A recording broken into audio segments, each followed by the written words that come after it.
This coming Wednesday, we are celebrating the appearance of Lord Sri Krishna into this world.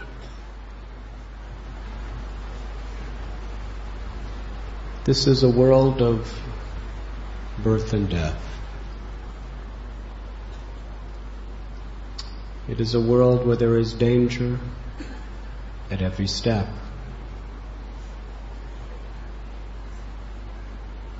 It is a world of continuous, terrible news. And even if there is some good news, we know for certain it will not last very long. So people who are unfortunate, they spend their entire lives trying to make an arrangement to be happy in a place that was specifically designed for suffering. The pleasures of this world create within our heart a strong knot of attachment, only to create terrible pain when it is stripped away from us. We come to this world due to misusing our minute independence, and we remain in this world as long as we continue to misuse our minute independence. Jivara Swarupai Krishnara Nityadas. We are all eternal servants of Krishna. The soul is beyond birth and death. The soul is by its own constitutional nature full of bliss, because it's part and parcel of the source of all bliss, Krishna. So Krishna descends into this world especially for the purpose of attracting our hearts back to His loving service. And He performs many wonderful pastimes and speaks His divine philosophy to give us an eternal object to ponder upon and remember throughout our life. By remembering Krishna, we become purified.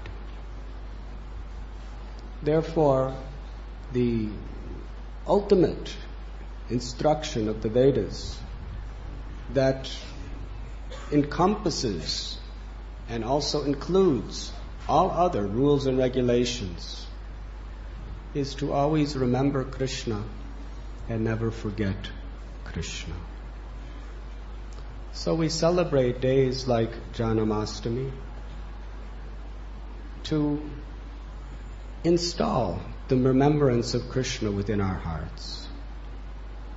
Because factually, whenever we remember Krishna with sincere devotion, He appears within our minds to slay all the demons of material ego, lust, envy, pride, anger, greed, and illusion.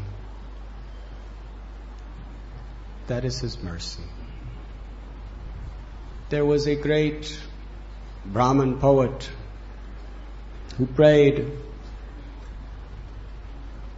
that there are those who, out of fear of material existence, they worship the Vedas, the Upanishads, the Puranas, and the Mahabharata. But I don't care for them. As for me, I worship Nanda Maharaj, because in his courtyard, the Supreme Brahman is crawling like an innocent child. This is the great treasure of Srimad Bhagavatam. It is revealing to us the transcendental pastimes of Krishna. And the most esoteric, inconceivable aspects of the divine truth, the cause of all causes, is that he is conquered by the love of his devotees. For the pleasure of his devotees, Krishna puts himself in a position where he appears to be utterly helpless and depending on them. We find this particular transcendental aspect of the absolute truth only in the Leela of Vrindavan. And Krishna brought Vrindavan of the spiritual sky to this world to demonstrate his pastimes. So this Brahmin is praying that there may be many great philosophers and scholars who are studying many Vedas. Perhaps they're performing many austerities also. But as far as I'm concerned, I want to worship that Nanda Maharaj. Because what is his power? What is his love? That the supreme Brahman, the controller of everything, the creator, maintainer, and annihilator of all existences, is crawling as an infant child in his courtyard.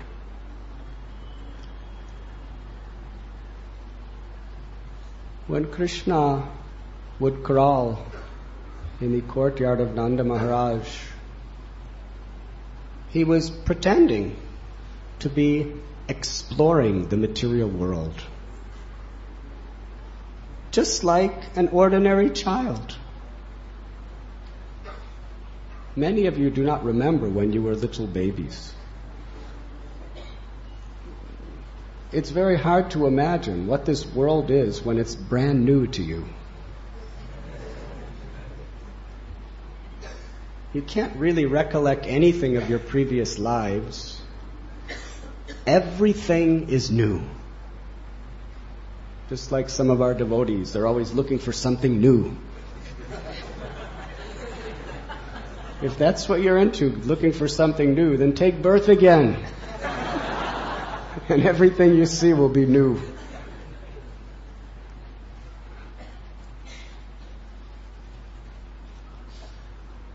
So Krishna was pretending to be crawling around the courtyard of Nanda Maharaj, learning about this material world.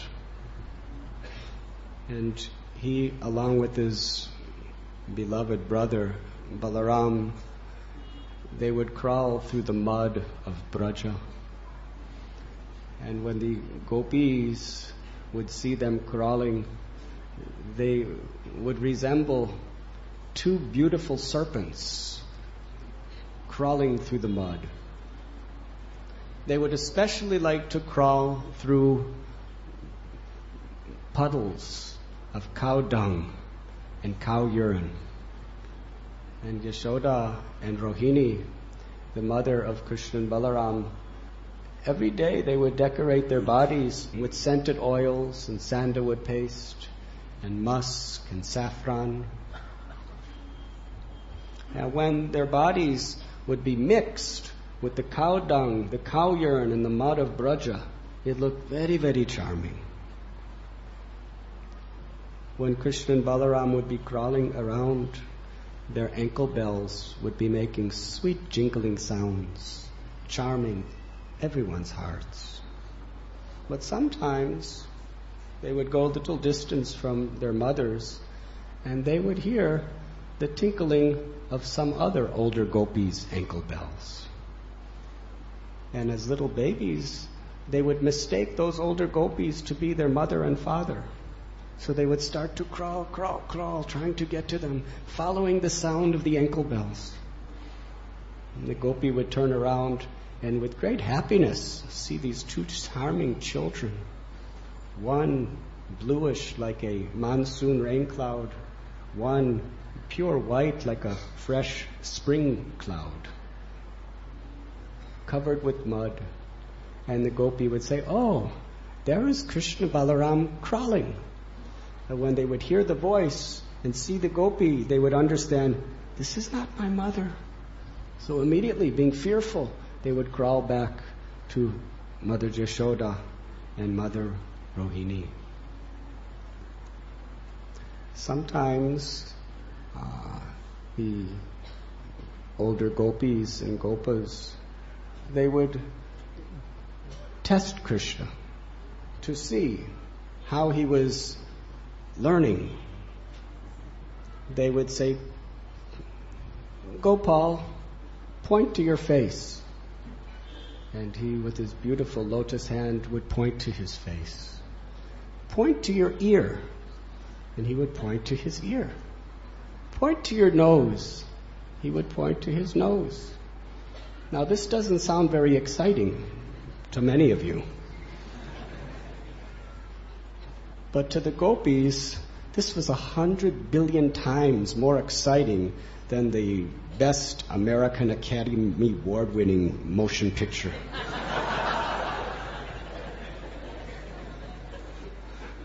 It was charming their hearts.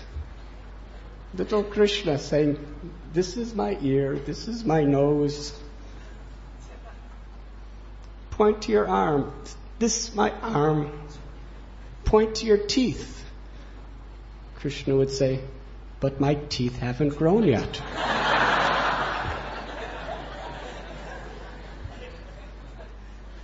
They would ask, "Who is your mother, Krishna?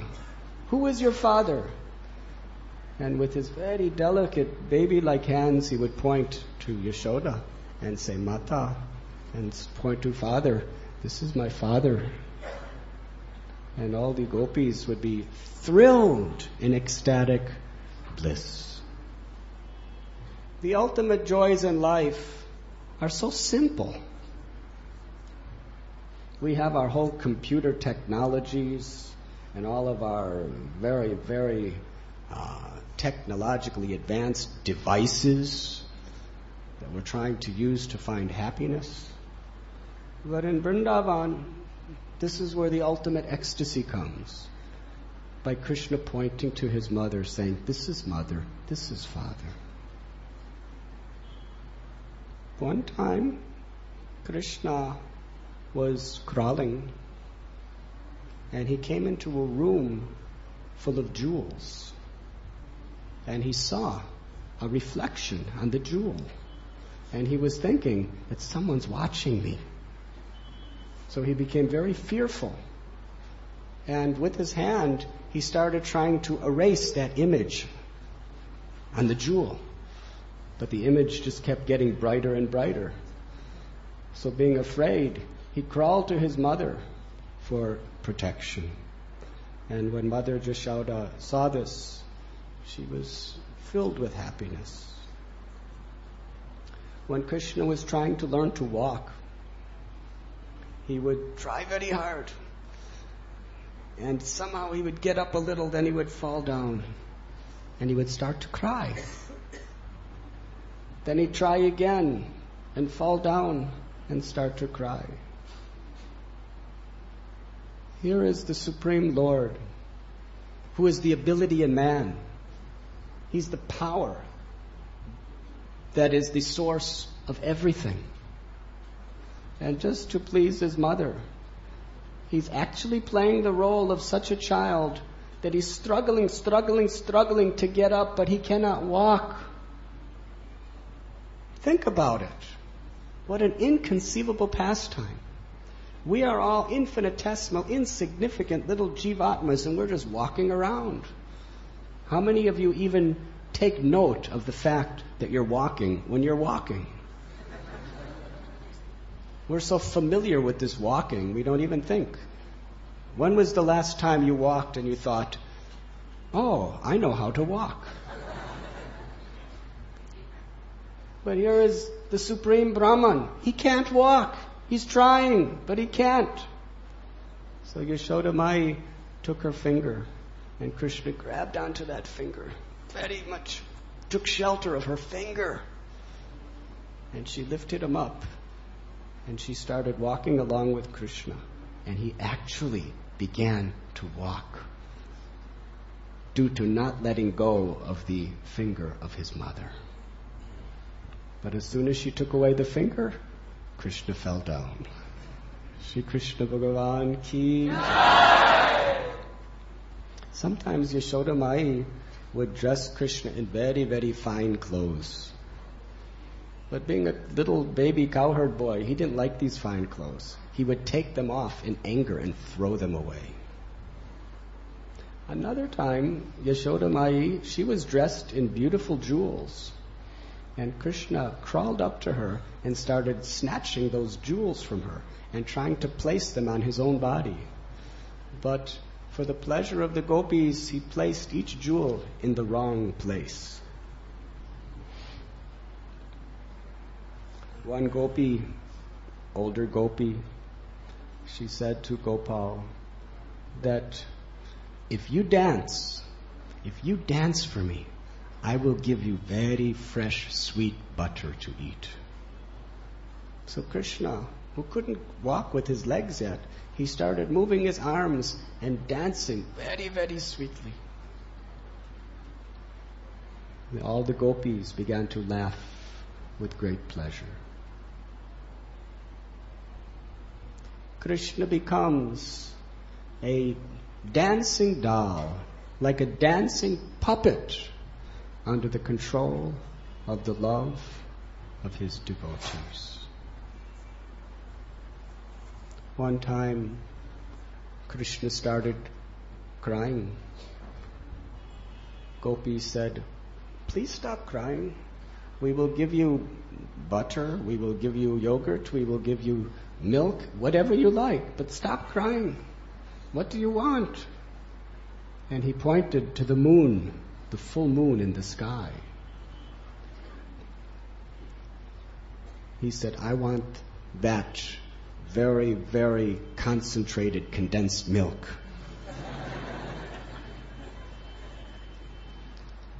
Yashoda Mai said, "That is not condensed milk. That is the moon." "What is the moon?" She said, "It is Rajahamsa. It's like a big swan that's crossing the sky every evening." He said, "Well, I want to play with that swan." Yashoda Mai said, "No, actually it's not a swan. It is Chandra." "Well, who is Chandra, Mata?" "Chandra means the moon." "Where does the moon come from?" She said, "It came out of the ocean of milk." I said, "Oh, there's an ocean of milk?" "Yes." "How many cows did it take to fill the ocean of milk?" She said, No, it wasn't. The ocean of milk is not from cows. It was made by Bhagavan, the Supreme Lord. At one time, the demons and the demigods, they churned this ocean of milk. Oh, and then what happened? And what happened is, from the churning of the ocean of milk with the Mandara mountain and Vashuki the serpent being used as the churning rod, poison came out. "I thought only snakes have poison." She said, No, this is actually this poison came out and it was about to destroy all of creation when Lord Shiva, out of his compassion, he drank the poison. But a few drops spilled out and the serpents, they drank that, and that's where they got their poison. But something else happened. That moon, that big piece of condensed milk that you like, some of the poison speckled on the milk. You see those spot marks? Those are poison. So if you take it, you will not be in good health. So I will not give you the moon. "Oh, thank you, Mother, for protecting me in this way." Yashoda Mai was always in anxiety, along with Rohini Devi, because they were always fearful of the welfare of their children. They were crawling around Vrindavan, and they were fearful that the horned cows and bulls may harm them. There was also so many fires that the Brijabasis would cook, and there's also little forest fires going on. They may crawl into the fire. And there were animals, sun animals with claws and teeth like monkeys, might bite them. And there's dogs and cats and thorns on the ground and various stones that may cut their very, very delicate, gentle bodies. Yashoda Mai and Rohini Mai, when they were performing their household duties, they were always in fear and anxiety for the protection of Krishna. And the Srimad Bhagavatam describes that what they were actually experiencing was the divine spiritual ecstasy of distress. Hare Krishna. Srila Prabhupada explains, in the spiritual world, which is called Vaikuntha, Vaikuntha means where everything is eternal. And because everything is eternal, there's no anxieties. This material world is called Kunta, the place of anxieties. But yet, in Goloka Vrindavan, which is the highest planet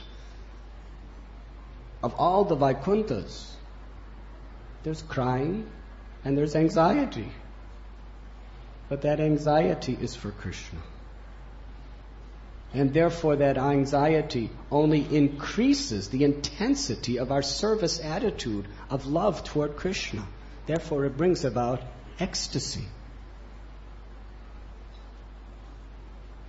Srila Prabhupada liked to see his devotees in anxiety. Not material anxiety, but spiritual anxiety. We're in material anxiety due to hankering for what we don't have and lamenting for what we may lose or what we have lost. And this whole world is full of hankering and lamenting.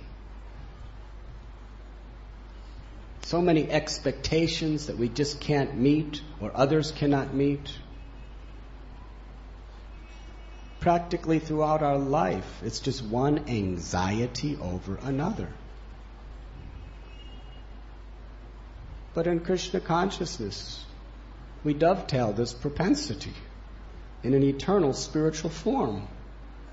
We're anxiety to serve Krishna. Just like in Vrindavan. Vrindavan is the place where since time immemorial people have gone to perform bhajan. So Prabhupada wanted to build a temple of Sri Krishna Balaramji in Vrindavan. And one sannyasi, he was helping to oversee the construction. And you know how construction people are here in India. At every moment, these people were trying to somehow or other cheat us for some rupees. So he was always in anxiety. And he wrote to Prabhupada and said, Prabhupada, I'm in so much anxiety day and night trying to build this temple. I think maybe I should just go under a tree on the bank of the Jamuna and just chant and read the scriptures and be happy. Prabhupada told him, work now, samadhi later. He said, your ecstasy is in your anxiety. Because that's what best serves Krishna. A real devotee doesn't want to enjoy spiritual life. He wants to be enjoyed by Krishna. If Krishna is more pleased by our accepting anxieties in his service, then we should be willing to accept unlimited anxieties. But if we give up those anxieties for our own happiness, the most you can get is some temporary material so-called peace, which will soon be disturbed by Krishna's own divine potencies called Maya. Hare Krishna.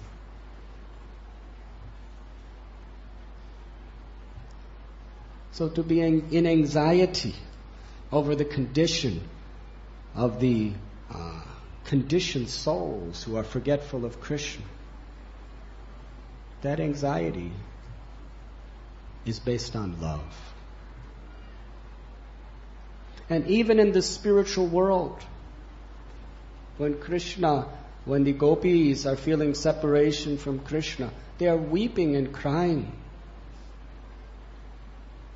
Actually, when Uddhava was sent from Mathura to Vrindavan to send message to gopis, he saw the condition of the Braja gopis. And he was thinking that I am considered to be the best friend of Krishna. In Mathura, I'm with him all day, every day. He confides in me. We eat together. We sleep together sometimes. We joke together. We bathe together. We walk together. And gopis, they're weeping and crying in separation from Krishna. But what is their love? In their anxiety, they have such intense absorption in Krishna that Krishna sent me to this place just to show me what love actually is. He was so humbled by that experience that he actually prayed that he could take his birth as a piece of grass on the ground of Brajbhumi, so that the gopis would place their lotus feet on the top of his head. Because Uddhava, being a prince of the Yadu dynasty, if he were to take the dust from gopis' feet on his head, they would be very embarrassed. They were just simple cowherd girls. So we find in the spiritual realm great anxiety for Krishna. Anxiety to please Krishna. And that is ecstasy. And we can attain that position by purifying ourselves through accepting anxieties in the service of the Lord in this world. And thus absorbing our consciousness in selflessly fulfilling the desire of Krishna.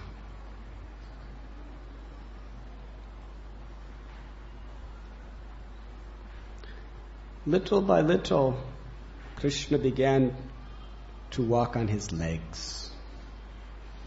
Then Krishna and Balaram, they became, actually even before that, Srimad Bhagavatam explains that once when Krishna and Balaram were crawling through the mud of Braja, their mothers picked them up, and their affection was so great that milk started flowing from their breasts, and they would feed the milk of their breast to Krishna and Balaram. As Rohini Devi would be feeding Balaram, and Yashoda Mai would be feeding Krishna, they were thinking, this is my son. And Krishna and Balaram were thinking, this is my mother. And sometimes Krishna would smile. And when he would smile, Mother Yashoda would see little beautiful pearl-like teeth just coming out of his mouth. And with great motherly happiness, with her fingers, she would count how many teeth were coming out in Krishna's mouth. So little by little, he began to walk on his legs. Then they began their pastimes of stealing butter.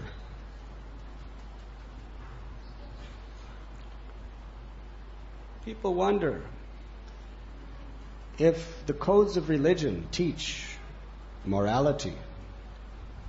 In the West, the Almighty God made his 10 commandments. And one of the commandments is, thou shalt not steal. Hare Krishna.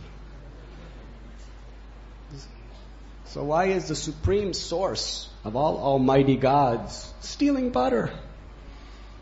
Not only sometimes, but all the time. Actually, Krishna is explained in the Bhagavad Gita, Bhoktaram Yagyatapasam Sarvalokam, that he is the proprietor of all the planets, all the demigods, everything that exists. And everything is meant for his enjoyment. So Krishna is not stealing. Everything belongs to him. He's simply reclaiming what is his.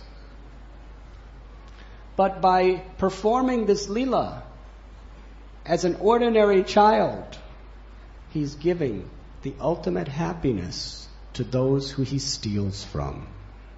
That's the difference between Krishna and us. If you steal from someone, do you put them in ecstasy? Do they increase their love for you by thousands of fold every time you steal from them? If you steal from someone in this world, they'll be very angry on you. They'll call the police, perhaps. They'll press charges and take you to court. Hare Krishna. That's the stealing of you and me. But when Krishna steals from butter, yogurt, milk from gopis, they are most happy. In fact, our acharyas tell us the only reason why they churn their milk and cream into butter is simply with the hope that Krishna will come to steal it. One time, Krishna was stealing some butter in the house of his mother Yashoda. And she happened to be watching, but he didn't know that she was watching. At least, he appeared to not know that she was watching. So there happened to be a jeweled pillar, and he saw the reflection of himself on that jeweled pillar, and he thought, somebody's watching me. He said to his own reflection, my dear brother, please don't tell on me. Actually, if you don't tell on me for what I'm doing, I will share the butter with you. We will eat it together and enjoy. And then Mother Yashoda could not resist coming in. And Krishna, when he saw Yashoda, he had already stolen so much butter. He said, actually, I didn't do it. And he pointed to the reflection in the jewel. He said, he did it. And I saw him stealing the butter, Mataji. I said, this is not right. You cannot steal my mother's butter. But he just stole it anyway. But I was so angry, I scolded and chastised him, Mother, honestly.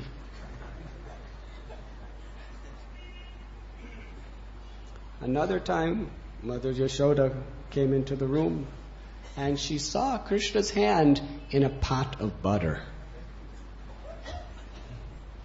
And Gopal said, Mataji, I burned my hand. And to relieve the pain, I'm soaking it in this butter. I think I burned it because of this very, very bright, shimmering bracelet you put on my wrist. So Mother Yashoda took out his hand, which was full of butter, and she looked at it with great love and affection. And she said, oh, it is true, you did burn your hand. I will take off your neck, your bracelet. And she kissed his hand with great motherly affection to encourage him. The ladies of Vrindavan, they took ultimate happiness in seeing the pastimes of Krishna. And just to further increase their pleasure, they would sometimes come to Yashoda Maya to report to her what Krishna was doing every day. Because devotees, it is their life and soul to speak about topics of Krishna. Machchita madgata prana bodhiyanta parasparam katiyantaschamam nityam tushyanti charamanti cha. That my pure devotees, their lives are completely surrendered unto me. They derive great satisfaction and bliss, enlightening one another and conversing about me. So the gopis, just to further taste the nectar of Harikatha, they would say to Yashoda Mai that, do you know what your son does every single day? He's so naughty that he goes to our Goshala with Balaram and his friends and release the calves. Then the calves go and drink all the milk from the cows. And when our husbands, the gopas, go to milk the cows, there's not a drop of milk left in any of the cows. And when we see Krishna, who has done it, we catch him. And what does he do? He smiles. And when he smiles, he brings us so much bliss that all we could do is smile and embrace him. Other times, he comes in our house and he steals our butter, yogurt, and milk. And he and Balaram and Gopas, they eat it. They eat and eat and eat as much as they can. Then they call the monkeys. And they feed the monkeys. So much until the bellies of the monkeys are so full they cannot eat another drop of butter. Then Krishna breaks the pots and throws it on the floor and says, your butter is so useless, even the monkeys will not eat it.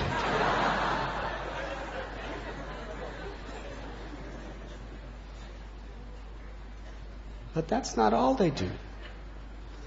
If they see that our little babies are sleeping, they will pinch them and make them cry, then they will run away.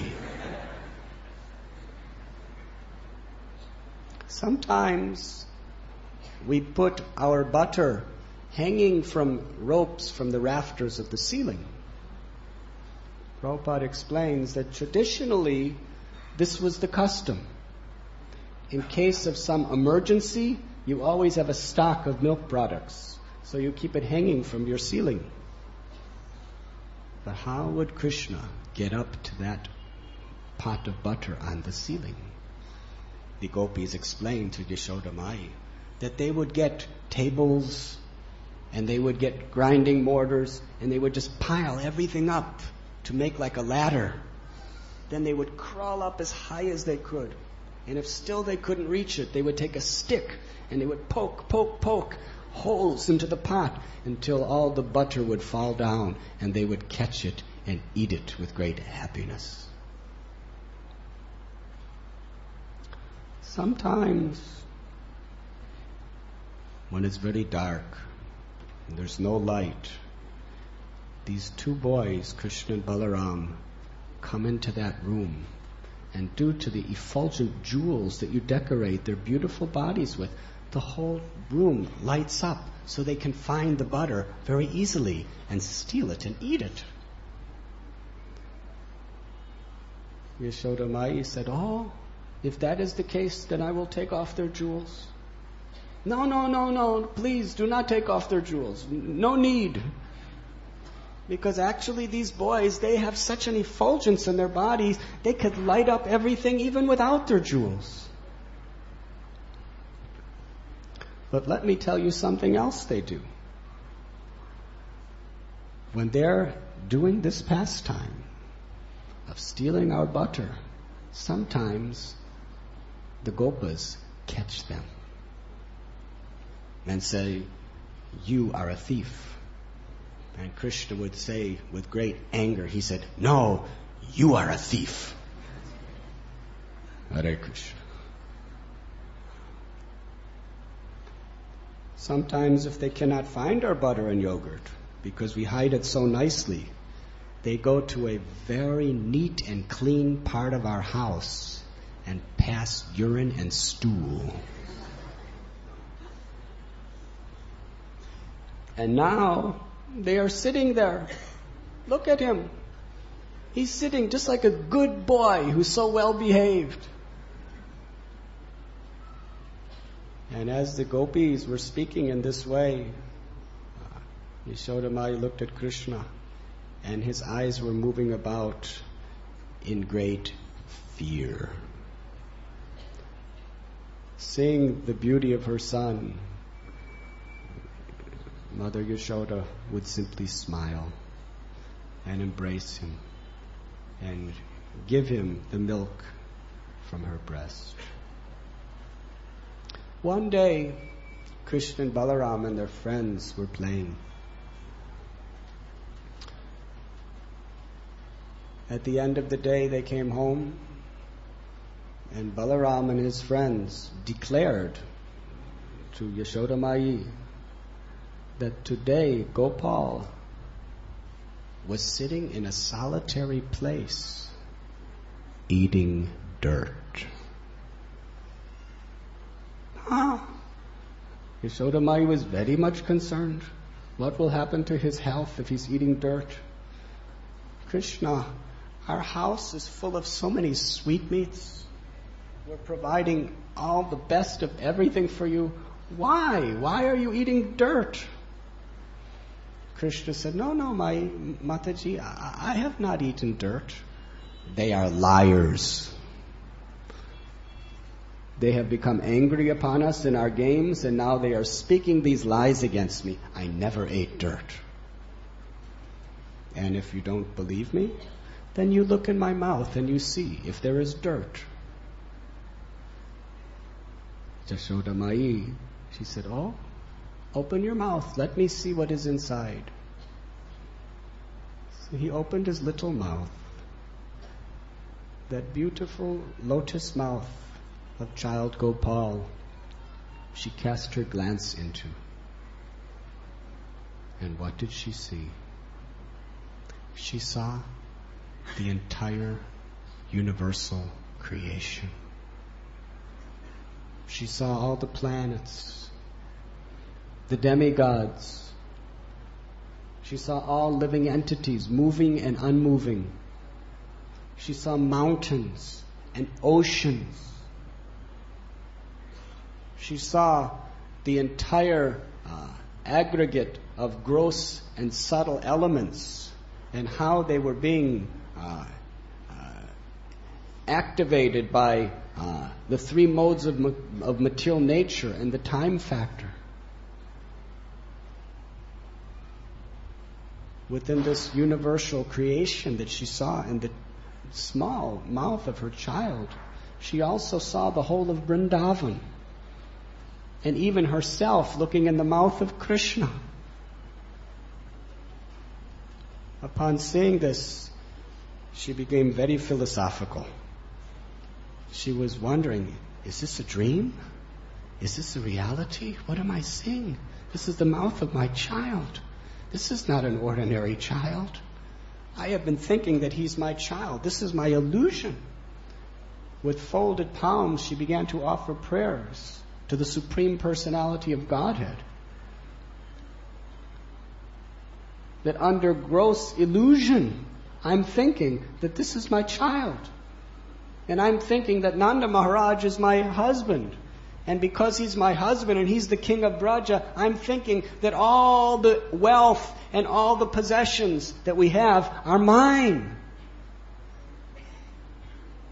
But actually nothing is mine.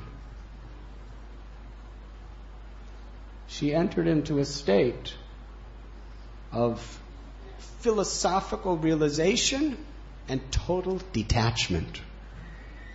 Very elevated state. But Krishna did not like this. So, through the beauty of his charming smile, he completely covered everything that Yashodamai had just seen. She forgot about it all in an instant. Just like when you have a dream and you wake up, you just forget that dream. And all she saw was the little child Krishna sitting before her. and her motherly affection grew so much that her breast became full, dripping with milk. And she kissed child Krishna and fed him the milk from her breast. So this is Vrindavan,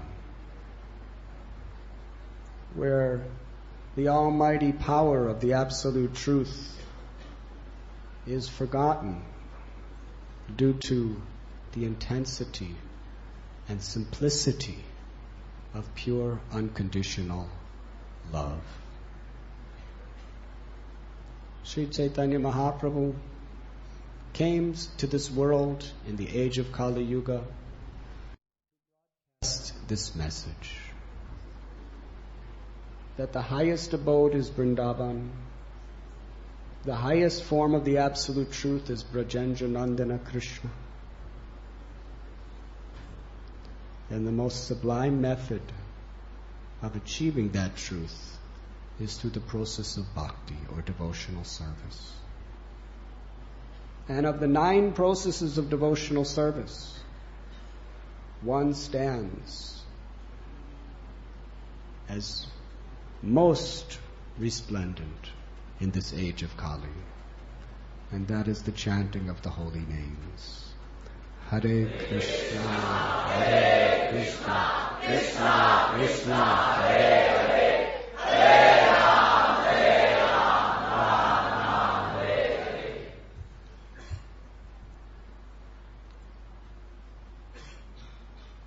The holy name of Krishna is Krishna.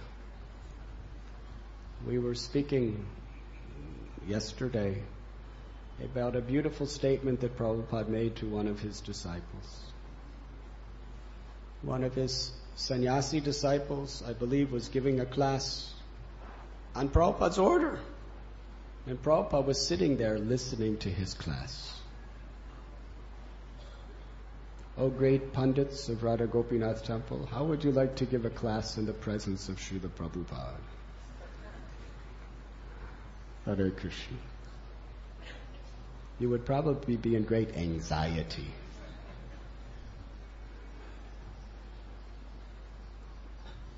Why?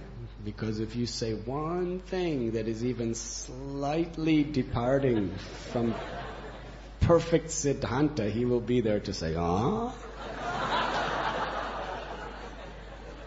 So this devotee said that Krishna is in the deity. Prabhupada said, oh? Which part of the deity is Krishna in?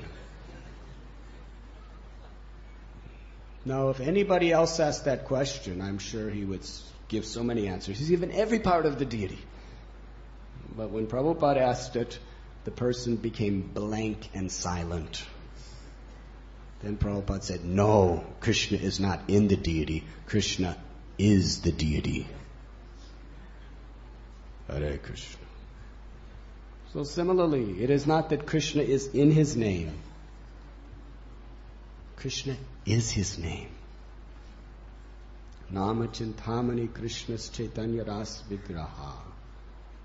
All the potencies and powers of Krishna are contained within his name.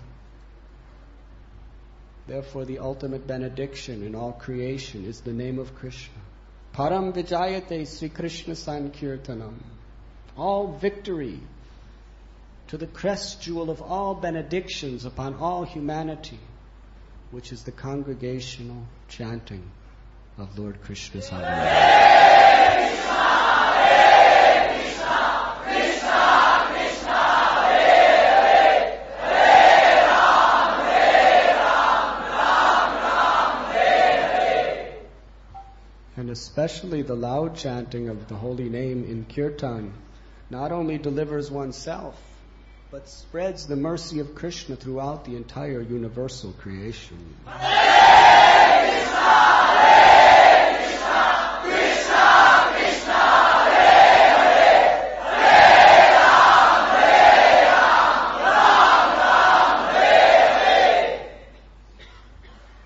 Yes, simply by learning how to offenselessly and sincerely chant the holy name of Krishna, all the sins of our heart are cleansed.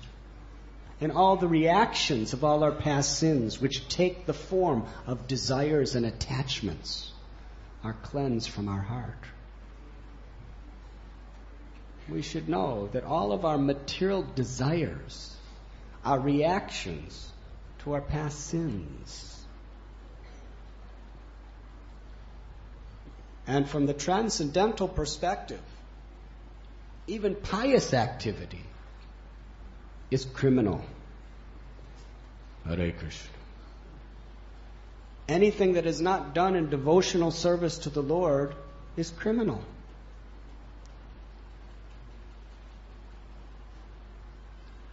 Yagyartat kamanan yatra lokomam karma bandhana. Krishna says in Gita that any work you perform that is not done as sacrifice for Vishnu will simply be the cause of your bondage.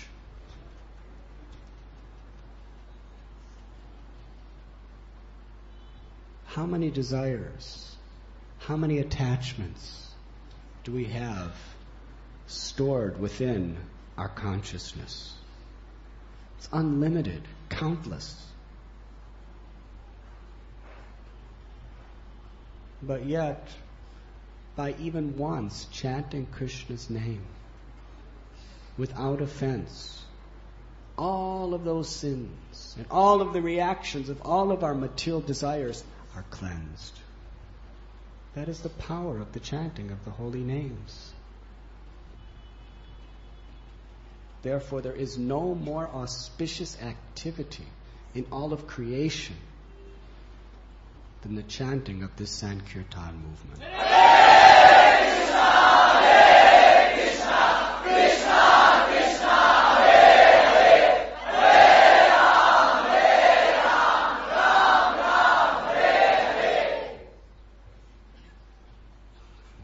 And through offenseless chanting, we gradually come to the stage of chanting with pure devotion.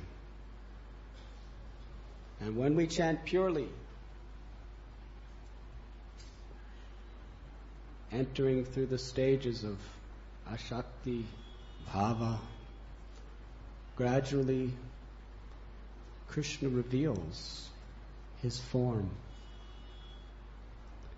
his abode, and his pastimes, the eternal pastimes of the spiritual world, will be enacted within our hearts when we purely chant the holy names of Krishna. This is the great, great gift of Sri Chaitanya Mahaprabhu and those faithful servants who have given their lives to propagating his mercy throughout the world. So on Wednesday we will be celebrating Janamastami. It will begin with Mangal Arati, and then there will be Srimad Bhagavatam class at around 8 o'clock, and there will be Hari Katha and Hari Kirtan throughout the day, and about 10 o'clock at night or something there will be Abhishekam, and at midnight there will be the Janmastami Arti of Sri Sri Radha Gopinath.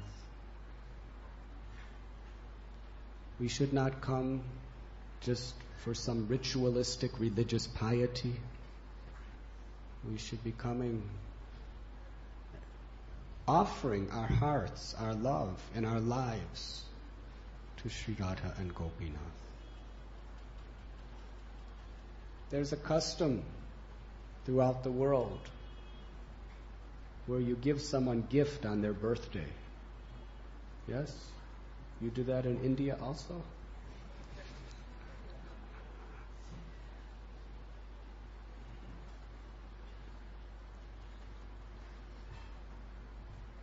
When I was a little boy, we lived in a simple house in a simple neighborhood. But my mother was very famous because she would organize the best birthday parties for their little children. And everyone would play and do all sorts. She would make all nice arrangements. And then everyone would give gifts. And we'd be so happy to get gifts. Hare Krishna. But in the Vedic culture, it's the opposite. When it was Krishna's birthday, Yashoda Mai told Rohini Devi that please call Krishna and Balaram, they're playing. And Rohini Mai would go and say, Krishna Balaramji, come. Yashoda's calling, lunch is ready, Nanda Maharaj is waiting for you. But they were so absorbed in their playing that they ignored her. So Mother Yashoda herself had to come and say, what do you think you are, street boys? You're all dirty. Look, your friends are so nice and clean. You must be so hungry. You haven't eaten for so many hours. Come home. Nanda Maharaj is waiting for you. He will not take until you take. Come home. And she would bring them home. And besides, today is your birthday, Krishna. So she decorated him very nicely. And to give him blessings, Yashoda Mai would have Krishna giving in charity to the Brahmins. Giving cows, giving cloth, giving grains.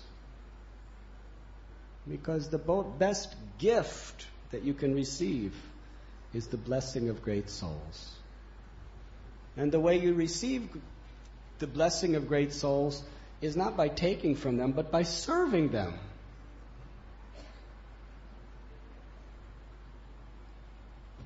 Krishna is Jagat Guru. He is the ultimate Guru. He is the Supreme Personality of Godhead. Ishvara Parama Krishna Satchidananda Vigraha Anadiradir Govinda Sarvakarana Karanam. So the origin of all birthdays is Krishna's appearance in this world. And we should come to give him gift. And what gift does he want from us? He wants the gift of our surrender, the gift of our hearts, the gift of our love. He does not need any material objects from you. But he wants our devotion. So the actual, traditional method of celebrating Janmashtami is to come before Sri Radha Gopinath and surrender our hearts to them. Our Guru Maharaj used to say, if one time you can sincerely say to Krishna, from this day on I am yours, you will be liberated from all suffering forever. It is not so easy to say that sincerely and mean it. But we should pray. We should pray that by the satsang of sadhus, by performing our nam bhajan, our chanting of the holy names, by hearing Hari Katha, by doing humble menial services for the pleasure of Krishna and his devotees, that someday, that day will be mine when I can say to Krishna honestly that I am yours.